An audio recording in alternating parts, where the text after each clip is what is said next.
Happy House was at one point among the largest Gilded Age mansions ever built in California, but despite its joyous name, something sinister happened to it. This is the story of Millbrae and the Happy House of Tragedy. Hi everyone, Ken here. Hit that subscribe button and let's explore this house. In 1825, Darius Ogden Mills was born in New York. He arrived in California as a 23-year-old adventurer just as the gold rush was underway in 1849. Instead of panning for gold himself, he famously focused on what he called mining the miners, providing goods and financial services to those seeking their fortune.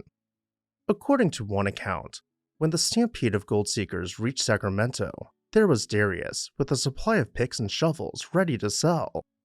In his first year as a Sacramento shopkeeper, Mills turned a modest $5,000 investment into $40,000 in profit, and astounding success for the time. Buoyed by his reputation for honesty and armed with a massive iron safe he'd brought from New York, Mills soon began safeguarding miners' gold in deposit, effectively becoming a banker. His makeshift enterprise grew into the Bank of D.O. Mills and Company, providing secure banking to gold rush entrepreneurs. By 1864, his banking prowess led him to co-found the Bank of California in San Francisco, and he served as its president. This bank, a forerunner to today's Union Bank, became the lead financial institution in the West, financing mining operations in Nevada's legendary Comstock Lode. Mills also invested in infrastructure to support mining. For example, he was part owner of the Virginia and Truckee Railroad, which transported ore from Virginia City's mines to the Central Pacific Railroad line. By the late 1860s and 1870s, Mills had parlayed gold rush profits into a financial empire spanning banking, railroads, and mining investments. For a time, he was reputed to be the richest man in California, with a fortune that would eventually be valued in the tens of millions, equivalent to nearly $1 billion today. At this point, he began turning his attention to family and philanthropy. Back in 1854, Mills had married Jane Templeton Cunningham, and together they had 2 children. As his wealth grew, Mills sought to build a legacy home where his family could enjoy the good life. In the mid-1860s, at the height of his success, he set out to create a grand country estate on the peninsula south of San Francisco, an estate that would become known as Millbrae's Happy House. Darius Ogden Mills began acquiring land for his dream estate around 1860, purchasing acreage from the old land grant in San Mateo County. Eventually, he assembled a 1,500-acre property which he named Millbrae, a combination of mills and brae, the Scottish word for hill. On this rolling expanse, Mills set out to construct one of the most magnificent mansions in California. He commissioned the unfortunately named architectural firm Diper and Seltzer to design a grand Italianate villa in the latest fashion. The result was a 3-story mansion with a striking mansard roof, tall arch windows, and ornate detailing. Construction was a massive undertaking. The project took 3 years and was completed in 1869. The finished mansion boasted 42 rooms, encompassing about 44,000 square feet, making it one of the largest private homes in North America at the time. To complement the architecture, Mills hired renowned landscape architect John McLaren, famed designer of San Francisco's Golden Gate Park.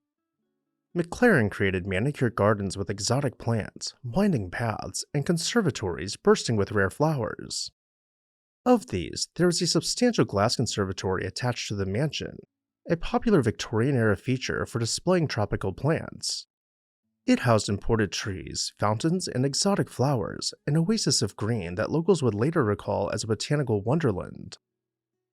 Inside, Happy House was no less extravagant. Mills enlisted the services of the Herder Brothers of New York, one of the most exclusive interior design firms of the Gilded Age. When the mansion was first furnished, Herder Brothers outfitted it in sumptuous Renaissance Revival style, with carved woodwork, gilded moldings, and luxurious furniture to match the grand architecture. A few years later, in 1880, the firm returned to update the interiors, incorporating the latest trends. Every room was filled with fine art and custom furniture. Family lore even holds that many furnishings were procured from the 1867 Paris Exposition, bringing continental elegance to California. Continuing this lore, some of the estate's features are the stuff of legend. For instance, Mills built a private carriage road to the mansion, complete with a gatekeeper's lodge at the entrance to welcome visitors. A spacious carriage house and stables served the family's horses and ornate carriages. There was even a fully functioning dairy farm on the property, complete with herds of cows and a model dairy barn, which reportedly produced nearly 300,000 gallons of milk for San Francisco markets over the estate's lifetime. Despite such grandeur, the Mills family gave their palace a homey moniker. They affectionately called it Happy House. Interestingly, Happy House was never the family's primary residence year-round. Darius Mills and his wife Jane used it mainly as a country retreat. Mills kept business interests in San Francisco and later in New York, so the mansion often sat quiet except during holiday seasons or special occasions. By the early 1880s, Darius Ogden Mills had achieved almost everything a man of his era could hope for.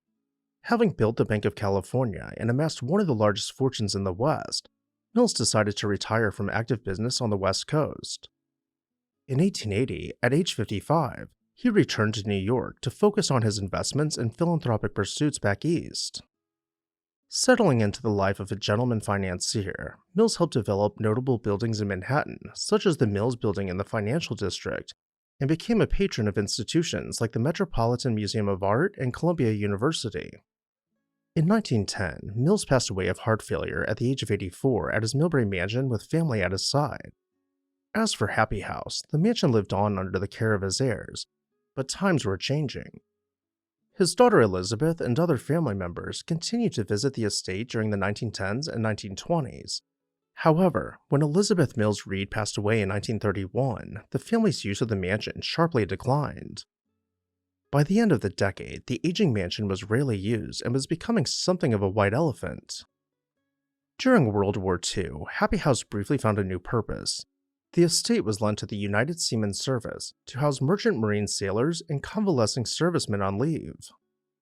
In the late 1940s, the family began liquidating the Millbrae estate. Parcels of land had already been sold off earlier and had been subdivided into new suburban neighborhoods like Burlingame's Ray Park and Millbrae's Bayside Manor.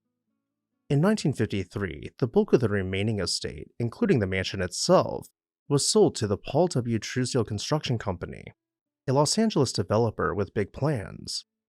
At the time, California was in the midst of a post-war housing boom, and the rolling hills of Millbrae were ripe for new subdivisions. Truesdale proposed to level the old estate and build over 2,500 modern homes and a $1 million shopping center on the land. Inevitably, this meant that the grand old mansion would have to go. In June 1953, as workers began the process of dismantling parts of the mansion's interior, fate, or perhaps something more sinister, intervened. A fire broke out inside the mansion on June 23, 1954, under mysterious circumstances. The official report pinned the cause on an accident. Workers reportedly using a chainsaw to cut timber had sparked the blaze by igniting old wallpaper or wood. The dry, partially gutted mansion went up like a tinderbox.